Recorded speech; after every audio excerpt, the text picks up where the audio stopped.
성부와 성자와 성령의 이름으로 아멘.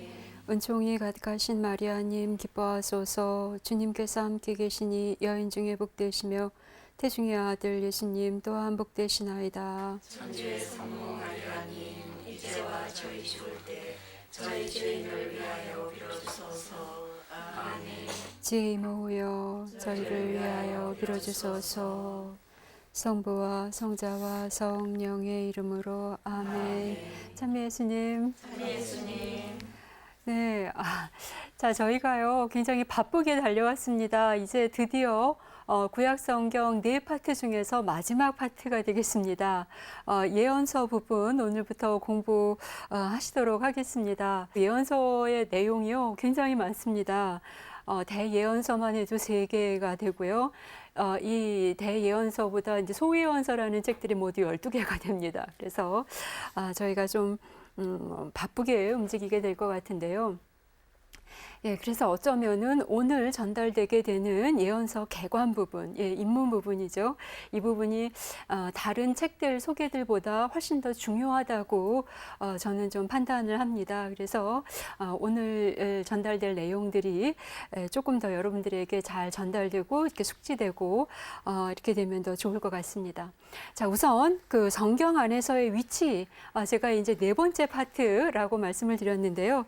제가 늘 예전에 설명드렸던 부분입니다. 저희 가톨릭 교회는 구약 성경이 워낙 많기 때문에 오경이라는 부분, 2번째 역사서라는 부분, 3번째 시서와 지혜서 부분, 그 다음에 4번째 예언서, 이렇게 배치를 하고 있습니다. 그런데 시서와 지혜서 때 말씀드렸지만 구약 성경에서 비교적 후대에 쓰여진 책은 시서와 지혜서입니다. 예언서가 사실은 먼저 쓰였다라는 것인데요. 그럼에도 불구하고 저희가 예언서를 뒤에 넣는 이유는 신약 성경과의 연계성 때문에 그렇습니다. 신약 성경 마태복음에 등장하는 나자렛 사람 예수님의 신원이 뭐냐? 구약 성경 마지막에 언급되었던 바로 그 예보되고 예고되고 예언되었던 바로 그 메시아가 그 나자렛 사람 예수다. 이런 어떤 연계성 때문에 예언서를 저희 정경 안에서는 가장 뒤에 뺐다라는 말씀을 드린 바 있습니다. 자, 그러면 이제 도대체 예언이 뭐냐? 예언에 대한 어떤 개념을 설명을 드려야 되는데 저는 이 부분은 굉장히 중요하다고 생각합니다. 왜냐하면 2가지 차원에서 그러는데요. 우선 어떤 분들은요, 종교, 신앙 이러면은요, 뭐 이렇게 좀 점치고 좀 이렇게 그 정상적인 부분과는 조금 구별되는 초월성을 가지고 있다거나, 그래서 뭐 예언자 그러면은 굉장히 좀 비정상적인 능력을 가진 어떤 분들 이런 생각들을 하시는 것 같아요. 그래서 미래 얘기를 아주 이렇게 그 정확하게 진단하고 또 쪽집게처럼 얘기하고 뭐 이러면은 뭔가 이렇게 신앙적인 부분에서도 탁월하시고 또 이렇게 왜 영적인 능력이 대단하시는 것처럼 이렇게 생각을 하시는데 제가 강좌 내내 조금 강조한 부분이 있습니다. 종교와 신앙과 영성과 이런 것들은요, 우리의 내적 생활만 다루는 게 아닙니다. 신앙은 삶 전체예요. 그래서 내적 생활, 외적 생활 구별해서 신앙은 내적 생활만 다루는 뭐 이런 파트로 생각하시는 분들이 많이 계신 것 같은데요. 도덕, 정치, 경제, 우리 뭐 저기 일반적인 사회를 이렇게 형성하는 많은 분야들에서 종교는 어떤 내적 생활만 담당하는 것이 아니라 그들 모두에게 바른 가치관을 심어드린다는 의미에서 이분법적인 구별은 저로서는 의미가 없다라고 봅니다. 저희는 말씀이 사람이 되셨고 우리 가운데 사는 종교입니다. 말씀, 어떤 이론 혹은 뭐 어떤 그 메시지 뭐 이런 것으로만 남아 있을 뿐 삶의 구체적인 현장 안에서 뭔가 이렇게 사건이 발휘되지 않는 그런 종교가 아니라 말씀이 구체적으로 육화하는 이런 종교여야지만 이게 제대로 된 종교라고 할 수 있습니다. 그래서 무슨 뭐 비정상적이고 우리는 정상적인 종교, 정상적인 삶을 정상적인 어떤 인간의 어떤 품이나 이런 것들을 제대로 누리기 위해서 종교를 선택하고 그 가치관으로 사는 겁니다. 그래서 근데 예언 그러면은 아무튼 뭐 이렇게 용한 능력, 아무튼 기이한 능력, 뭐 이런 신비한 어떤 이런 차원으로만 보시는 분들이 계시고요. 또 한 가지 차원은요, 예언을 잘 이해하셔야 되는 게 저희 그리스도교 신자라면 누구나 수행하셔야 되는 세 가지 직무가 있으십니다. 예언직, 왕직, 사제직입니다. 그래서 예언직을 수행하셔야 되는데 이제 이걸 어떻게 수행할 건지, 만약에 정말 미래의 일을 쪽집게처럼 이렇게 그 말해야 되는 것이 우리의 직무라면 우리 중에 과연 몇 명이 5분 뒤에 일어날 우리의 운명을, 혹은 5년 뒤에 일어날 우리의 운명을 제대로 파악하시겠습니까? 예, 그래서 예언직을 수행해야 되는 저희로서는 예언의 개념이 무엇인지를 아는 게 굉장히 중요하다고 생각이 드는 겁니다. 자, 저희 한국말에요, 예언이라는 말은요, 두 가지 한자어를 쓰게 됩니다.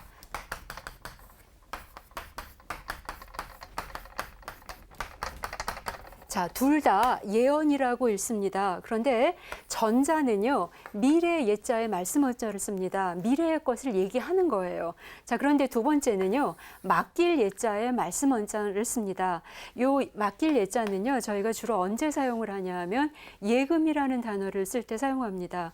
뭐 어떤 은행이 조금 우리가 볼 때 이게 자본주의 사회에서 자본만큼 중요한 게 어디 있겠습니까? 그죠? 그래서 사실 자본을 맡긴다라는 건 나를 맡기는 건데 믿을만 하니까 맡기는 거죠. 요거를 예금이라고 합니다. 예, 돈을 맡기는 거예요.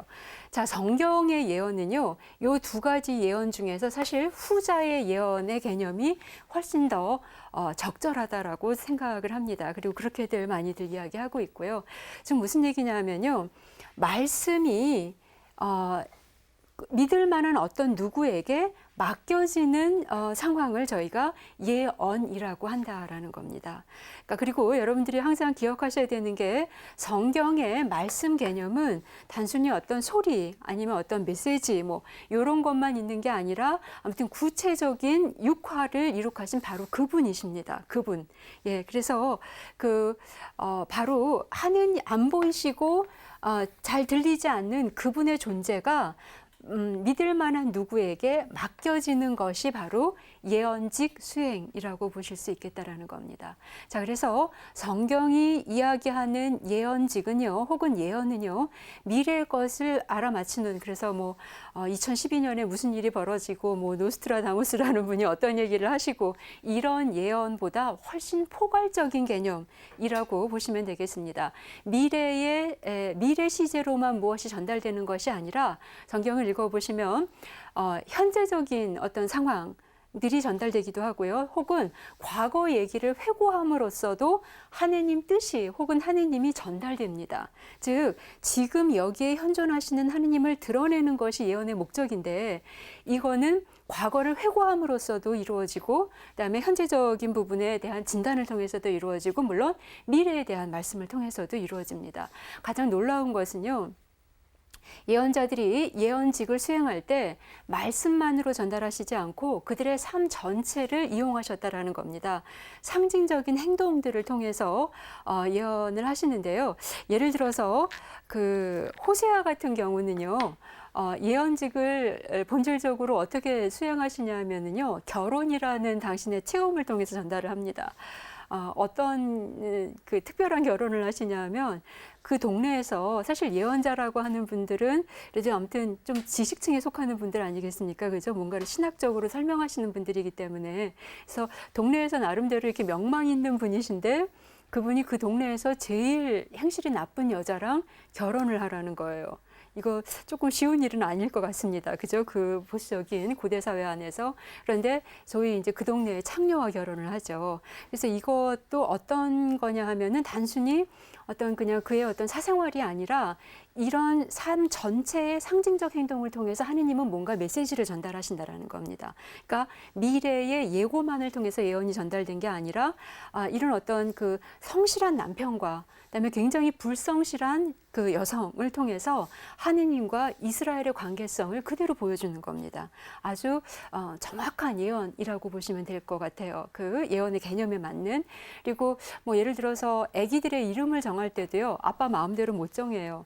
뭐 아기 이름을 로암미, 뭐 로루하마 이런 이름들인데 이게 한국말로 번역하면요, 너는 내 백성이 아니야 이런 표현입니다. 그러니까 어떤 아빠가 아기 이름 정할 때 너는 내 백성 아니야 이렇게 정하시고 싶겠어요. 그런데 하느님이 이제 그런 아기들의 이름을 통해서도 이스라엘과 당신의 관계성을 예언하시는 것, 맡기시는 거예요. 그리고 뭐 로하마, 너는 사랑받는 자가 아니다라는 뜻입니다. 누가 이런 이름을 짓겠습니까? 뭐 또 세 번째 아기 이름은 이스라엘인데요, 도시 이름이에요. 그런데 이스라엘 같은 경우는 이스라엘 역사 안에서 그 한 왕족이 몰살당한 아주 피해 도시입니다. 그래서 예를 들어서 뭐 아우슈비츠 이러면은 기분이 어떠세요? 이렇게 좀 밝은 이미지는 아니죠. 예, 그런데 아기 이름을 아우슈비츠 이렇게 짓는 거죠. 아니면은 뭐 히로시마 이런 식으로요. 무슨 그 원폭의 피해가 얼마나 잔인했는지 저희가 알고 있잖아요. 그죠? 근데 그런 도시 이름을 짓는 겁니다. 아니면 9.11 테러 뭐 이런 식으로. 예, 그래서 자, 이런 것들도 미래에 대한 이야기로 전달되지 않았지만 하느님의 뜻을 전달했다라는 차원에서 아주 훌륭한 예언이라고 볼 수 있다라는 것이고요.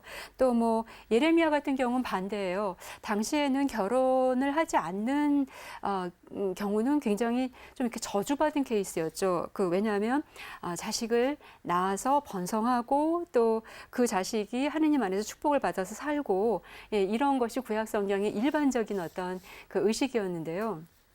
여기에 예레미야에게는 결혼을 하지 말라고 이야기를 하십니다. 이걸 통해서 이제 하느님의 어떤 절대적인 외로움, 고독, 이해받지 못함, 이런 것들을 또한 표현하는 겁니다. 그리고 그 예언서 안에서 보면 아주 그 사소한 내용들이 많이 들어가는데 뭐 지금 기억나는 게 있다면 예를 들어서 지금 유배를 가야 돼요. 다 이제 망해가지고 그냥 유배를 가야 되는데 그 상황에서 누가 땅을 사겠습니까? 땅을 뺏겨가지고 지금 유배를 가야 되는데 근데 땅을 사라고 해요. 그럼 이제 또 땅을 사야 되는 겁니다. 뭐 이런 것들, 그래서 이제 예언자의 어떤 삶과 행위를 통해서도 말씀은 전달되고 있다라는 겁니다. 구두로만 전달되는 게 아니라는 거죠.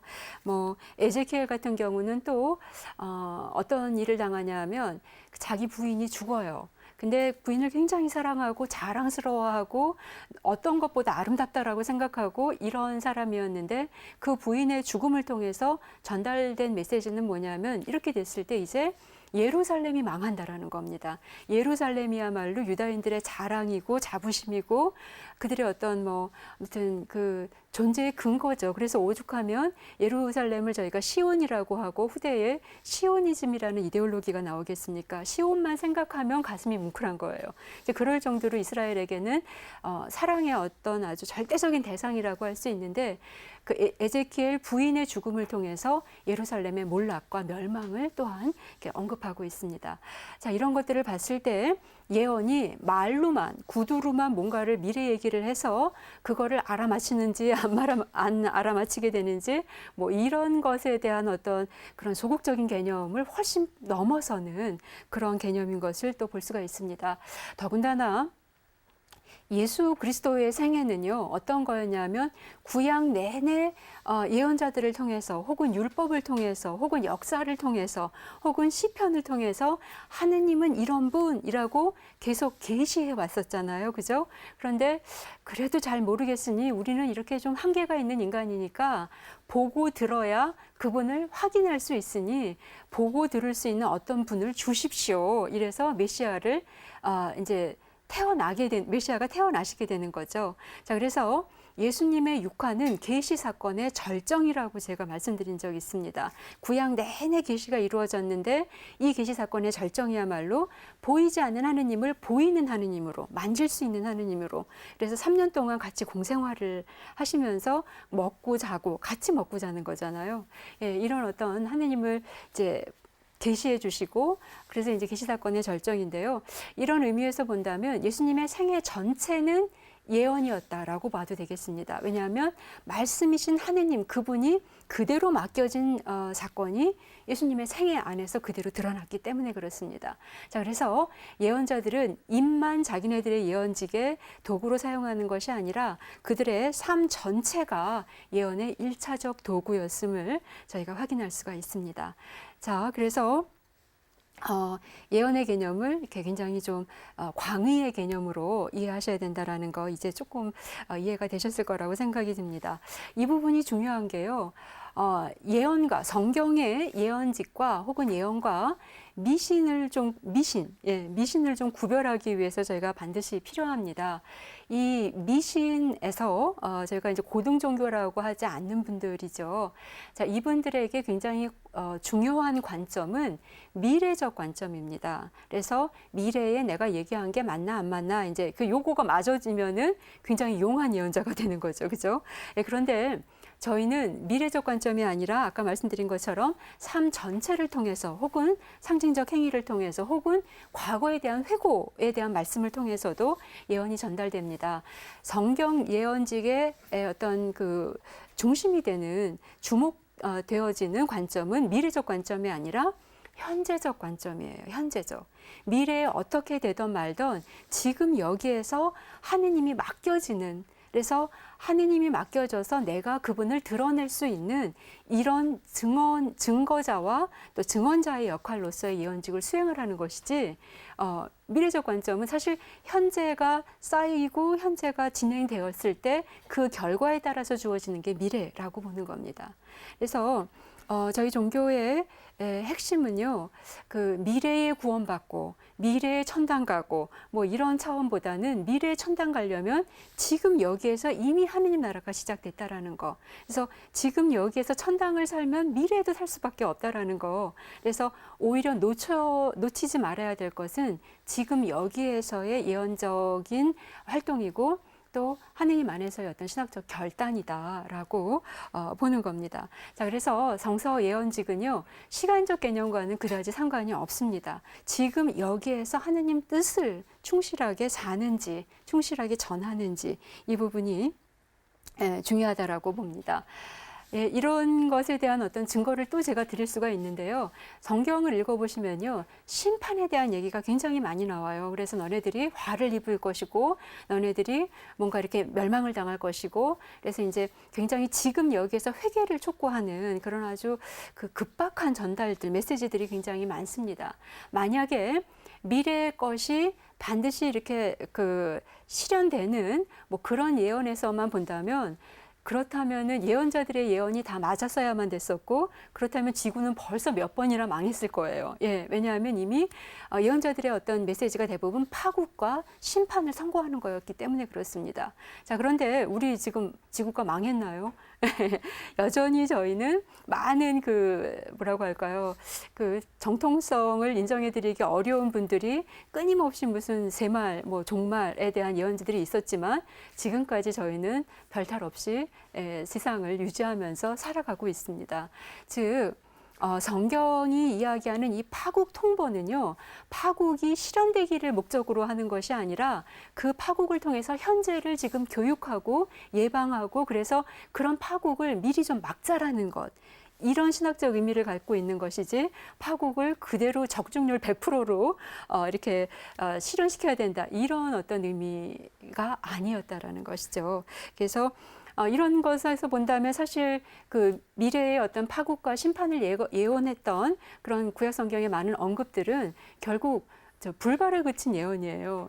미완성으로 남은 예언입니다. 자, 근데 설사 불발에 그치거나 미수에 그친다 하더라도 성서 예언의 본질적인 목적은 바로 그런 파국 통보를 통해서 지금 여기에서 하느님을 마주하라라는 현재적 관점을 훨씬 더 중요시 여긴 그런 내용들인 것임을 저희가 확인할 수 있습니다. 자, 그래서 미신이나 뭐 종교나 무슨 어떤 이런 차원에서 때로는 그런 어떤 그 뭐 고등 종교 안에서 파생되는 약간 사이비적인 그룹들이 있어요. 이분들이 이렇게 미래에 대한 어떤 그런 것에서 고바 맞췄잖아, 뭐 이런 그래서 이 교주의 어떤 그 뭐라고 할까요? 절대성 이런 것들을 막 강조하려고 했을 때 성경의 예언 개념과는 조금 동떨어진 그런 현상임을 저희가 반드시 좀 파악을 할 필요가 있다고 생각이 듭니다. 그래서 미신과 예언은 이렇게 분명히 차이가 있는 거고요. 신명기 18장 9절에서 14절 이런 데를 보면요. 하느님의 뜻이 무엇인지를 영매에게 물어보는 거, 이런 거 금지하는 내용이 나와 있습니다.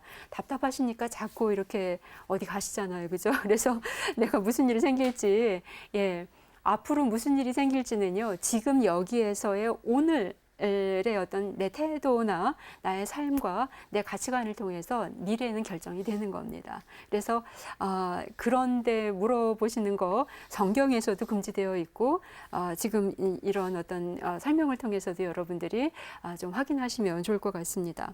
자, 그런데요, 이 신명기 18장 9절에서 14절 보면 영매에게 물어보는 거 이거 안 된다 이런 얘기가 나왔지만 15절부터 22절에는요, 이런 얘기가 나옵니다. 제가 22절을 좀 읽어볼게요.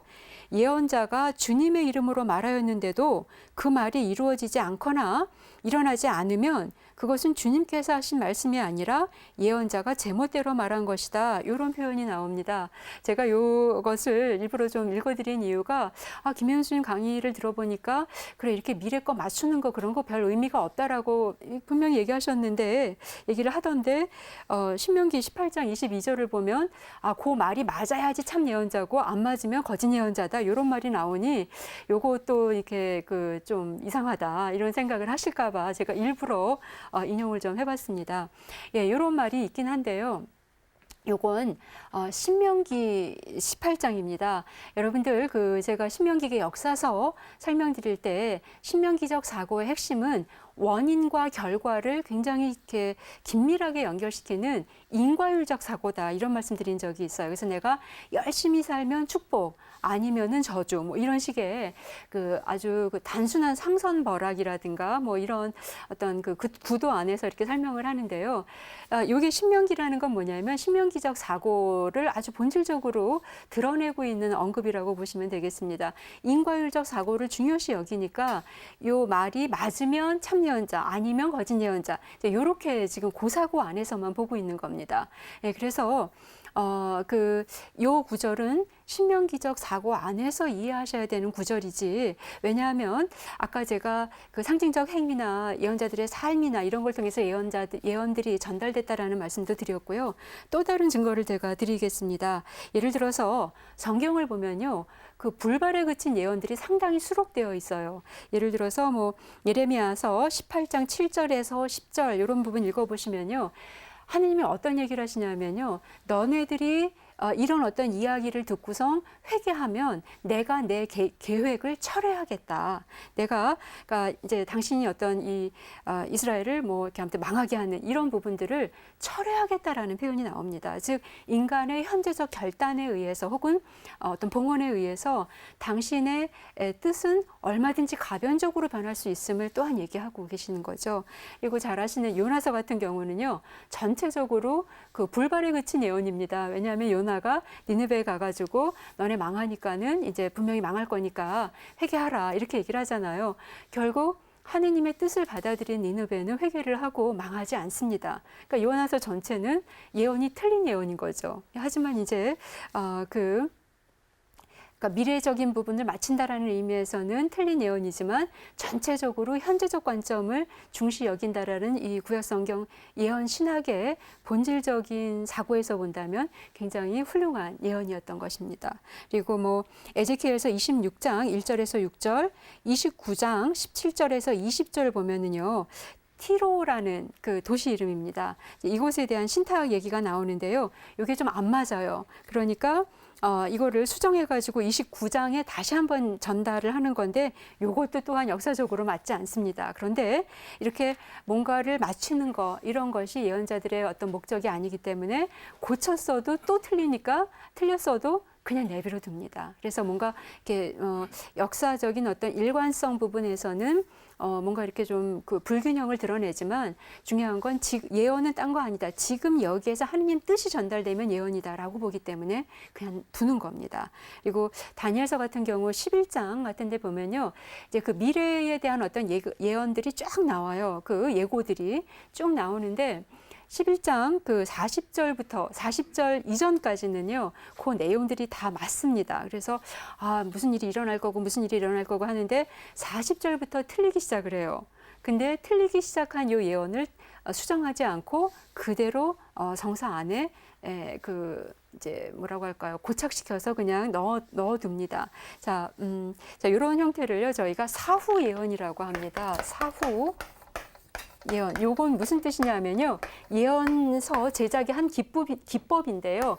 어떤 사건이 일어난 다음에 예언하는 것처럼 재구성하는 겁니다. 자, 요거를 엑스 에벤투스라고도 하는데요. 자, 이벤트가 있은 다음에 뭔가를 쓰는 거예요. 그러니까 예를 들어서 이제 성서 안에서 보면 이런 기법들이 자주 등장을 하는데요.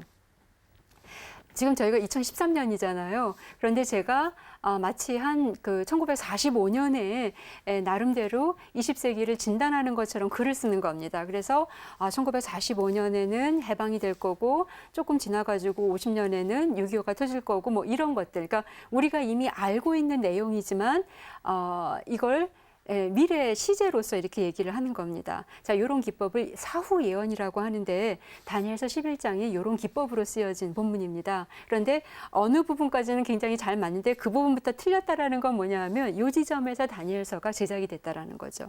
틀리기 시작한. 자, 그런데 이렇게 불발에 그친 예언임에도 불구하고 정서는 그냥 둔다라는 거죠. 자, 이런 의미에서 봤을 때 제가 읽어드린 신명기 18장 22절은요. 아무튼 굉장히 특수하게 신명기적 사고 안에서만 저희가 볼 수 있는 그런 내용이라고 보셔도 무방하겠습니다. 자, 이제 이제 예언에 대한 개념이 어느 정도 잡히셨을 것 같은데요.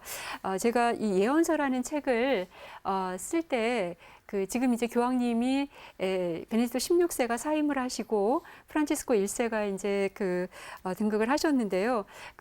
베네딕토 16세가 교황직에 있으시면서도 책을 참 많이 쓰셨어요. 역시 아무튼 학자다운 그런 어떤 행보셨죠. 그런데 나자렛 예수라는 아주 기가 막히게 아름다운 책을 쓰시게 됩니다. 그런데 나자렛 예수가 그때 막 나왔을 때 한국말로 번역도 되고 이제 그럴 때인데 제가 이걸 읽으면서 교황님이 이해하시고 저에게 가르쳐 주신 요 예언직 개념이 진짜 굉장히 제가 미처 생각하지 못했던 그런 부분이구나 이런 걸 보면서 제가 제 책에다가 이렇게 인용을 한 게 있습니다. 교황님이 어떤 성서 구절을 가지고 오셨냐면요. 신명기 34장 10절입니다. 자, 요 장면이 뭐냐면요. 모세라는 인물을 아주 예언자의 아주 근본적인 모델처럼 설명을 하고 있는데 모세의 어떤 점이 그를 정말 예언직을 수행했던 진정한 예언자라고 보는지를 아주 잘 캐치를 하신 거죠. 일단 신명기 34장 10절 제가 한번 읽어보겠습니다. 이스라엘에는 모세와 같은 예언자가 다시는 일어나지 않았다. 그는 주님께서 얼굴을 마주보고 사귀시던 사람이다. 라는 표현이 나옵니다. 그러니까 최고의 예언자로 모세를 지명하시면서 그 예언직의 비결을 얘기해 주시죠. 하느님과 얼굴을 마주보고 사귀던 관계였다라는 겁니다. 이게 예언직의 핵심입니다.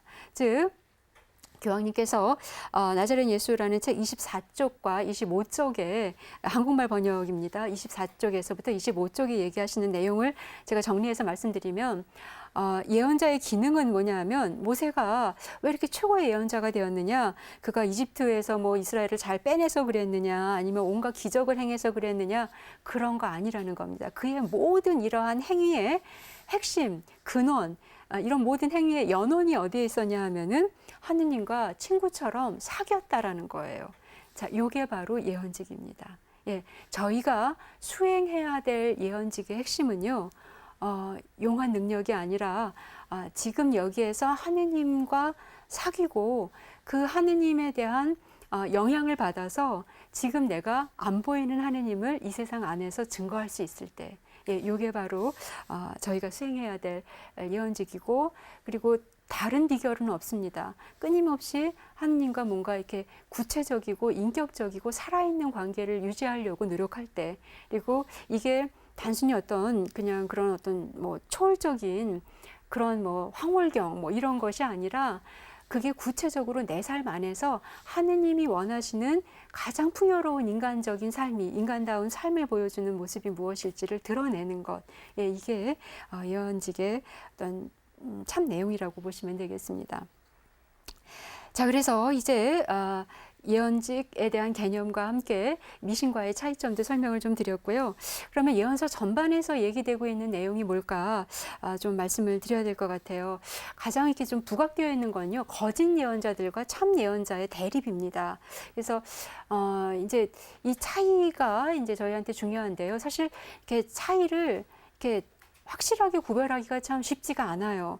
성경에 보면 그 모든 악은 이렇게 그 하느님과 완전히 대립되는 어떤 이런 게 아니라 굉장히 하느님적인 스타일을 잠깐씩은 가지고 있어요. 그래서 이게 진짜 악이면은 그럼 저희가 아주 단호하게 이렇게 격퇴시킬 수가 있는데 이게 하느님 뜻인지 이게 악인지 잘 구별이 안 되는 거예요. 그래서 악은 항상 뭔가 이렇게 시험과 시련과 유혹 어떤 그런 어떤 그 함정들을 가지고 있습니다. 그래서 예언서를 읽어보시면요, 참 예언자와 거짓 예언자가 모두 전부 다 하느님에 대한 이야기를 하고 있어요. 하느님 나쁘다 이렇게 얘기하는 게 아니라 다 하느님에 대한 이야기를 하고 있는데, 일단 조금 정리해서 말씀드리면 성서가 이야기하는 거짓 예언자들은 이렇게 얘기합니다. 하느님은 우리 수호자시니까 우리는 절대로 이렇게 망할 이유가 없다. 그러니 우리는 하느님의 능력과 힘을 믿기만 하면 된다. 이렇게 얘기합니다. 어떠세요? 거짓 예언자들의 얘기도 좀 타당한 것 같죠? 하느님을 믿어야 된다. 이렇게 얘기를 하니까요. 자, 그런데 소위 이제 문서 예언자들 중에서 이제 그 참 예언자들이죠. 예, 이분들의 얘기는 뭐냐면 이렇습니다. 그 정말 하느님이 우리의 수호자가 되려면 너네들이 계약에 성실하라. 이렇게 얘기합니다. 즉 하느님이 우리의 하느님이시게끔 먼저 삶을 회개하고 삶의 어떤 그 모습들을 이제 고치라고 얘기를 하는 거죠. 참 예언자와 거짓 예언자의 차이는요, 이렇게 굉장히 유사하면서도 사실은 본질적인 구별을 가지고 있습니다. 그러니까 하느님이 어떤 분이시니까 하느님은 우리한테 그렇게 구원자로서 우리를 수호해줘야 된다. 하느님의 능력을 강요한다면 이 거짓 예언자들이요, 우리 그 참 예언자들은요, 하느님이 하느님이시려면 우리가 이미 어떤 그런 그 준비가 돼야 된다라는 우리 측에서의 어떤 회개 이런 것들을 강조하고 있습니다. 자, 그래서 이렇게 비슷한 이 예언자들 안에서 그럼 뭐가 참 예언자인지 어떻게 구별했을까? 후대의 시간이 지나면서 우리의 결단과 우리의 회개를 먼저 얘기했던 그들이 참 예언자였구나. 하느님이 원하시는 건 그거였구나. 요게 판명이 되는 거죠. 그들의 이야기가 당시에 훨씬 더 적절한 이야기였다. 자, 이러면서 그 참 예언자들이 이제 책으로 쓰여지게 되고 그게 이제 경전 안에 들어오게 되고 이렇게 되는 겁니다. 자, 그래서 아무튼 그 예언서를 이렇게 보시면서 거짓 예언자들하고 해서 아주 이렇게 현격하게 구별되는 어떤 그런 모습을 가지고 있지는 않았다라는 거 보실 수 있을 것 같습니다. 자, 그럼 이제 저희는요, 성경이 얘기하는 최초의 예언자와 최후의 예언자, 어떤 분들이 있는지 한번 보도록 하겠습니다. 자, 하느님과 사귀었고, 그래서 그 사귐을 통해서 하느님이 맡겨졌다면, 사실 아담부터 이미 그 성경의 인물들은 다 이제 예언자였다고 보실 수 있는 거죠. 자, 그런데 이제 그 유다인들의 통념 안에서, 상식 안에서는 최초의 예언자 이러면 모세라는 인물을 듭니다. 아까 교황님의 말씀을 통해서도 제가 모세가 최고의 예언자다 이런 말씀을 드렸는데요. 모세 이전의 인물들, 즉 아브라함이라던가 뭐 요셉이라던가 뭐 이런 분들은 예언자라기보다는 성조, 그러니까 한 어떤 이스라엘이 시작되는 그 부족의 어떤 그 아버지들이라고 저희가 이렇게 보는 거고요. 그래서 모세부터를 이제 최초의 예언자다 이렇게 보는 그 전통이 굉장히 많이 있습니다. 그리고 최후의 예언자 이러면은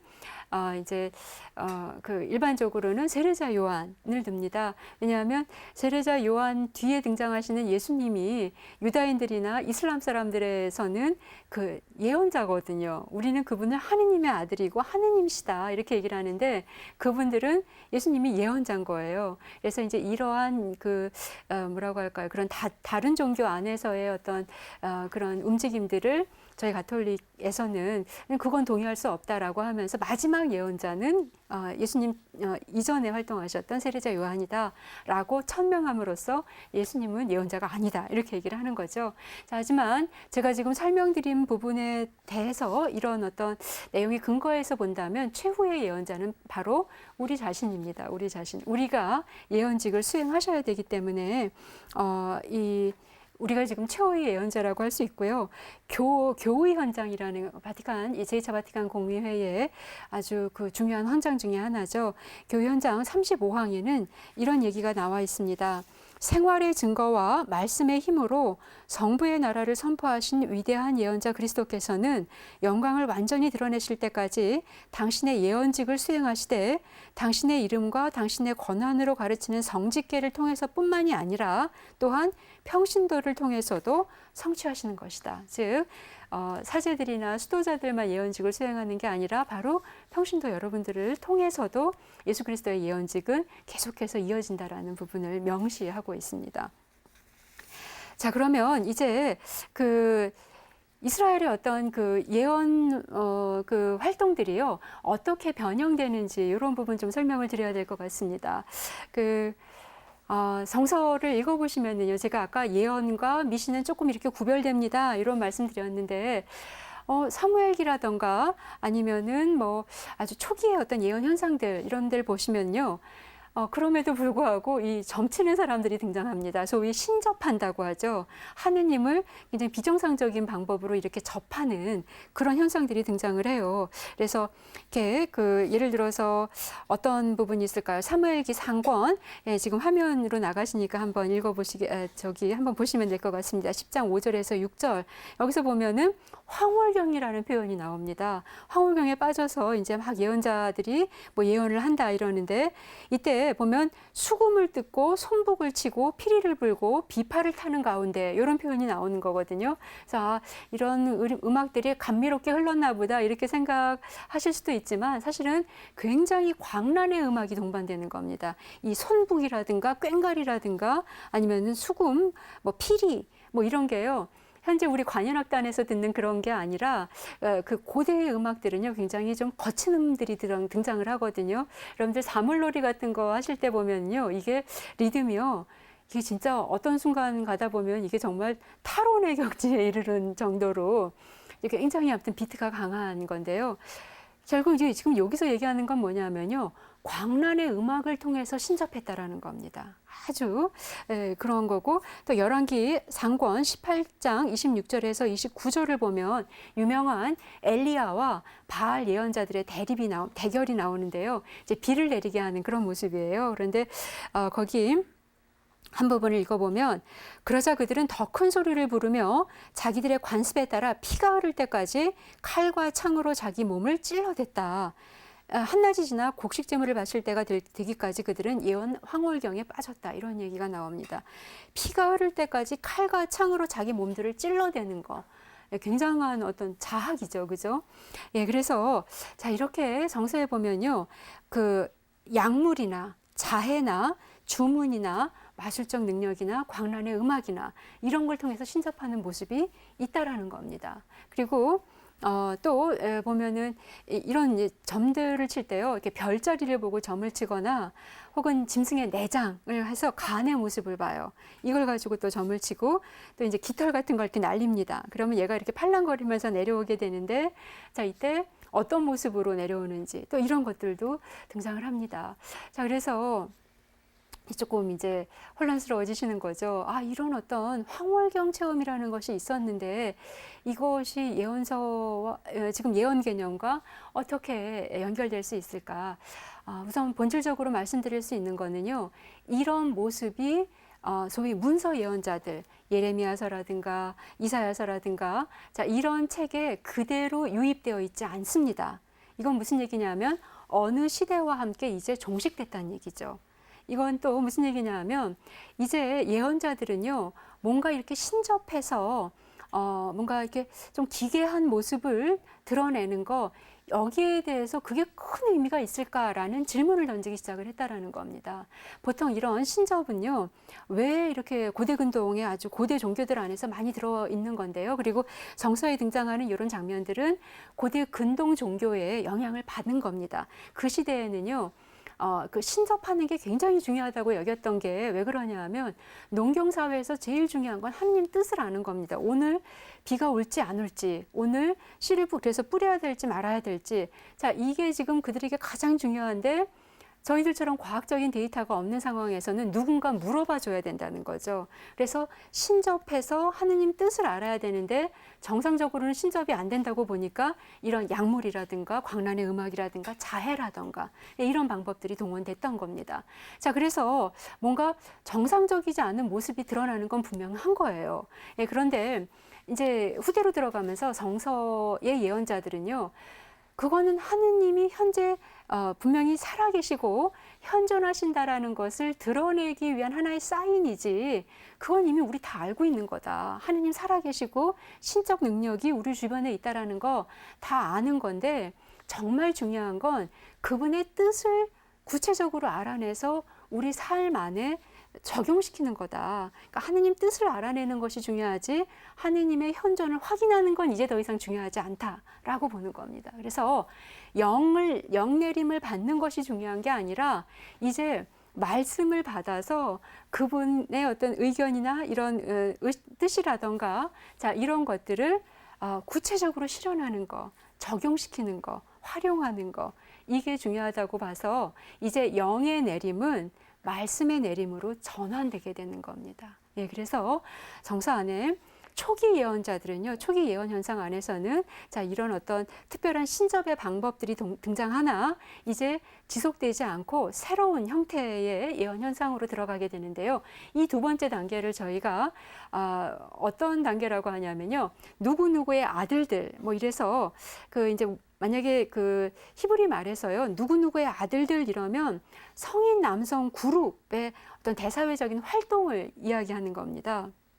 그래서 특별히 이제 이런 그룹의 활동을 했던 사람들과 연결된 인물이 엘리야와 엘리사입니다. 자, 그래서 이분들의 특징은요, 이전에 좀 그런 어떤 광란의 신접 행위를 이제 많은 부분 포기하고 이제 대사회적인 메시지를 전달하려고 해요. 그래서 하느님 뜻이 정말 무엇인지 이러면서 보다 정치적이고 사회적인 이런 활동들을 하게 됩니다.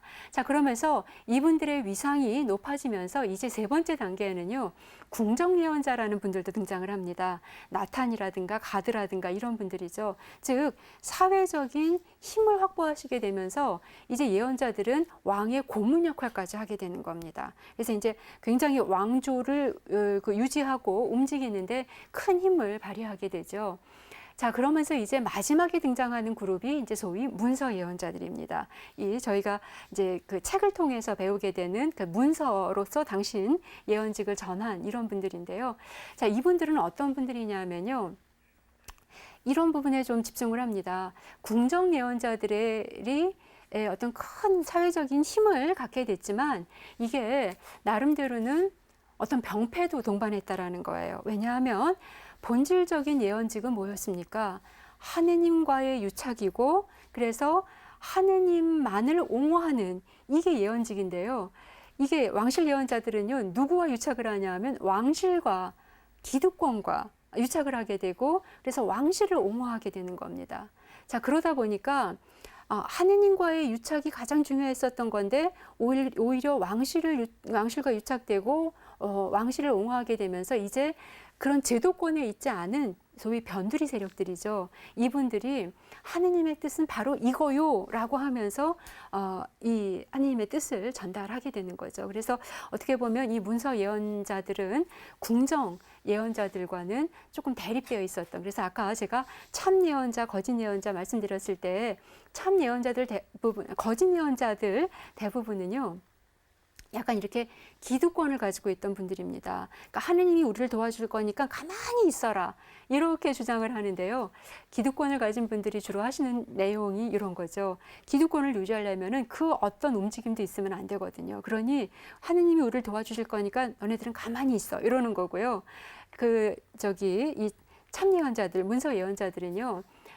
어떤 움직임이 목적이 있는 것이 아니고 혹은 무슨 체제의 전복의 목적이 있었던 것이 아니고 지금 하느님만을 믿고 생활을 그대로 유지하는 거, 자, 이거는 문제가 있다라고 보는 겁니다. 지금 필요한 거는 뭐 체제가 전복이 되든 정치적인 어떤 문제가 있던 없던 지금 중요한 건 일단 하느님과 마주하고 지금 여기에서 삶을 사는 거잖아요. 그러니 우리 삶이 빨리 정리돼야 된다라는 촉구를 하고 있었던 것이죠.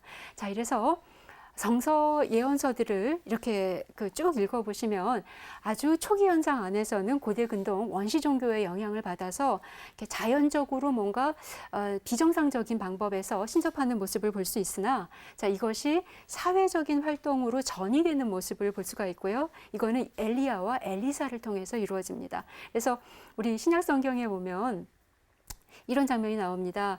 예수님께서 거룩한 변모 장면 있죠. 거기에 보면은 모세와 엘리야를 만나거든요. 근데 왜 그러냐면 모세는 모세 오경을 전체를 대표하고 엘리야는 예언서 전체를 대표한다고 봅니다. 근데 엘리야는 사실 엘리야 선은 없거든요. 문서 예언자는 아닙니다. 그럼에도 불구하고 왜 예언서 전체를 대표한다라고 보냐면 그로부터 이제 그 예언자의 아들들이라는 이 사회적인 운동 그룹을 형성함으로써 이제 성서 예언직의 본질적인 형태가 엘리야부터 시작이 된다고 보는 거예요. 그래서 엘리야를 예언자들의 효시라고 봅니다. 그러니까 그 이전에 초기 예언자들은 그다지 어떤 그 성서 예언과 연결이 된다고 보지 않겠다는 얘기이기도 합니다. 예, 그리고 이제 궁정 예언자들, 근데 그들이 너무 기득권과 결탁을 하면서 그러니까 기득권과 결탁된 게 문제가 아니라 그렇게 권력을 가짐으로써 하느님을 잊은 게 문제가 되는 겁니다. 그래서 이제 다시 하느님의 통치가 이루어지게끔 하는 그런 운동을 한 분들이 이제 문서 예언자다라고 보시면 되겠습니다. 예, 또 숨가쁘게 이렇게 제가 진행을 했는데요. 지금 뭐 다 말씀을 많이 못 드렸습니다. 네, 근데 자세한 내용은 제 책 예언서를 보시면서 이렇게 차분하게 집에서 이렇게 좀 보시면 될 것 같습니다. 제가 예전에 얘기를 했나요? 오늘 1시간 내내 제가 예언직에서 가장 중요한 것은 현재적 관점이다. 지금 여기에서 하느님의 뜻이 실현되는 것.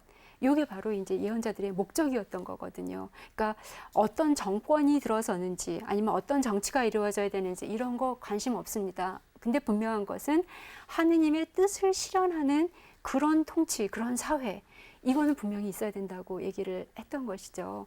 그래서 이런 현재성이 중요한데, 그러므로 저희 종교 안에서요, 어떤 분들은 이런 분들 계시더라고요. 내가 그 종교를 가짐으로써 하느님 사랑을 확인했다. 내가 그분이 나를 사랑한다라는 거, 내가 용서받았다라는 거, 뭐 하느님의 자비를 체험했다. 자, 이런 생각, 이런 어떤 이야기들 많이 하시면서 그래서 나는 우리 종교가 좋아 이렇게 얘기를 하시는데요. 예, 이런 어떤 하느님 사랑과 용서와 자비는요 구체적인 현장 안에서 그대로 증거되어야 됩니다. 이게 예언직이에요. 내가 하느님 사랑 받았으니까 나는 이제 좋아. 뭐 이거는요 자기 만족의 이상한 뭐라고 할까 환상에 빠져 있는 것이지요. 예, 그래서 하느님 사랑을 받았다라는 이런 확신은 주변에 있는 사람들에 대한 사랑. 그리고 주변에 있는 사람들에 대한 용서와 자비로 연계되지 않는다면 이거는 어떤 진정한 종교 또 혹은 구원의 의미가 완성된 건 아니라고 보여집니다. 그래서 사랑받았다고 느끼신다면 혹은 용서받았다고 느끼신다면요 거기에서 감상적으로 만족하시는 거 안 되고요 구체적인 현장 안에서의 나눔이 동반되어야 될 것 같습니다.